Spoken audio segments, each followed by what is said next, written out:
মোটরোলার একের পর এক মোবাইল তোমার লঞ্চ করতে আছে, তাও তোমার বাজেটের ভেতরে আন্ডার 10,000 টাকার মধ্যে। প্রথমে তোমার এই ফোনটা লঞ্চ করেছিল মোটোলা G34, এই ফোনটাও ছিল তোমার 10,000 টাকার মধ্যে। তারপর তোমার এই ফোনটা লঞ্চ করেছে মোটোলা G24, এটাও তোমার আন্ডার 10,000 টাকার মধ্যে চলে আসবে। আর সব থেকে বড় কথা হলো এটা যে এই মোবাইলটার মধ্যে তুমি 128 GB স্টোরেজ পাবে এবং 6000 অ্যাম্পিয়ারের ব্যাটারি পাবে, তাও তোমার বাজেটের ভেতরে আন্ডার 10,000 টাকার মধ্যে। তো চলো গাইস মোবাইলটা একটু আনবক্সিং করে দেখা যাক। তো ফার্স্ট টাইম যদি তুমি এটাকে আনবক্সিং করো তবে কিছু পাবে ডকুমেন্টস এবং একটা সিম টুল, তারপর একটা 33 ওয়াটের একটা ফাস্ট চার্জিং পাবে এবং type A to type C একটা চার্জার কেবল। এই ফোনটা তোমার ডিজাইনও ভালো করেছে এই বাজেটের মধ্যে। তারপর যদি তোমার পোর্টস এন্ড বাটনের বিষয়ে কথা বলতে, নিচের দিকে রয়েছে একটা স্পিকার রয়েছে এবং type A to type C একটা চার্জার কেবল সাপোর্ট রয়েছে এবং একটা মাইক্রো স্পিকার রয়েছে। এবং তোমার লেফট সাইডের দিকে রয়েছে একটা সিম কার্ড ট্রে, যেখানে তোমার ডুয়াল সিম এবং 1 HD কার্ড সাপোর্ট করতে পারবে।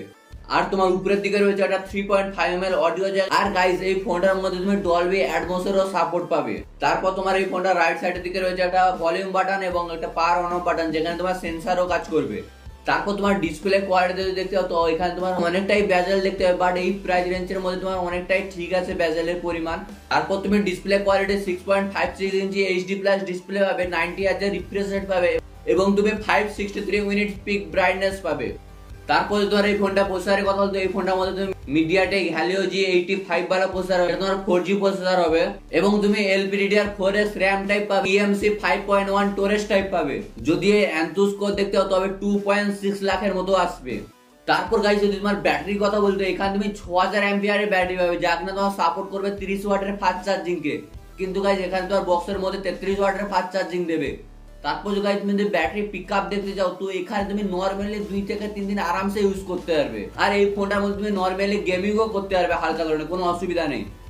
তারপর যদি তোমার এই ফোনটা ওএস এর কথা বলতো, এই ফোনটা তুমি Android 14 এর সাথে পাবে এবং এই ফোনটার মধ্যে তুমি 3 বছরের জন্য সিকিউরিটি আপডেট পাবে এবং গাইস এই ফোনটার মধ্যে তুমি মেজর আপডেট পাবে না। তারপর যদি তোমার কানেক্টিভিটির কথা বলতো, এখানে তুমি ডুয়াল 4G ভোল্টেজ সাপোর্ট পাবে, ওয়াইফাই সাপোর্ট পাবে, ব্লুটুথ সাপোর্ট পাবে।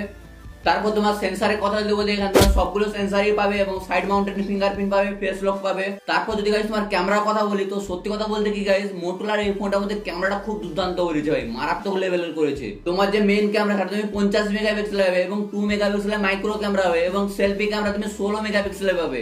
যদি গাইস ক্যামেরার কোয়ালিটি দেখতে তো মারাত্মক লেভেলের কোয়ালিটি দেখতে হবে। সত্যি গাইস এই প্রাইসের মধ্যে এরকম কোয়ালিটির ক্যামেরা জবরদস্ত। এবং গাইস যদি এই ফোনটার ভিডিওগ্রাফির কথা বলতো, এই ফোন একটা তুমি 1080p 30fps ভিডিও সাপোর্ট পাবে এবং ক্যামেরা যে ফিচার আছে সেটা তুমি অনেকগুলো ফিচার পাবে, প্রো ফিচার পাবে, স্লো মোশন পাবে, পোর্ট্রেট মোড পাবে, নাইট মোড পাবে এবং অন্যান্য অনেকগুলো ফিচার রয়েছে এই ক্যামেরার মধ্যে। আর এই যে মোবাইলটা তুমি দুটো ব্র্যান্ডে পাবে, একটা 4GB RAM এবং 128GB স্টোরেজ, যেটা তোমার 9000 টাকার মধ্যে চলে আসবে। আর একটা তোমার 8GB RAM এবং 128GB স্টোরেজ, যেটা তোমার 10,000 টাকার মধ্যে চলে আসবে। আর তুমি যদি ব্যাংক ডিসকাউন্ট কিংবা অফার টফার লাগাও তবে তুমি আরো 1000 টাকা ছাড় পেতে পারো।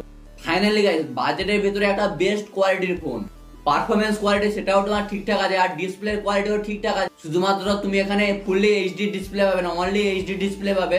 আর তোমার যদি ব্যাটারি এবং ক্যামেরার কথা বলি সেটা তো গাইস মারাত্মক লেভেলে। তো গাইস তুমি যদি একটা আন্ডার 10,000 টাকার মধ্যে একটা ফোন চাও, তোমার কাছে যদি কানেক্টিভিটি গুরুত্ব না থাকে তবে তুমি অবশ্যই এই ফোনটা নিতে পারো, মোটোলা G24 পাওয়ার জবরদস্ত ফোন। যদি একটা 5G কানেক্টিভিটি वाला ফোন চাও তবে মোটোলা G34 কে দেখতে পারো, সেটাও তোমার আন্ডার 10,000 টাকার মধ্যে চলে আসবে। তো গাইস আজকের ভিডিওটা এই পর্যন্ত। ভিডিওটা ভালো লাগে তবে একটা লাইক করো, কমেন্ট করো এবং সাবস্ক্রাইবটা করো। আর যারা একটা আন্ডার 10,000 টাকার মধ্যে একটা ভালো কোয়ালিটির ফোন খুঁজে তাদেরকে অবশ্যই এই ভিডিওটা শেয়ার করো। টাটা বাই বাই, দেখা হচ্ছে পরের ভিডিওতে।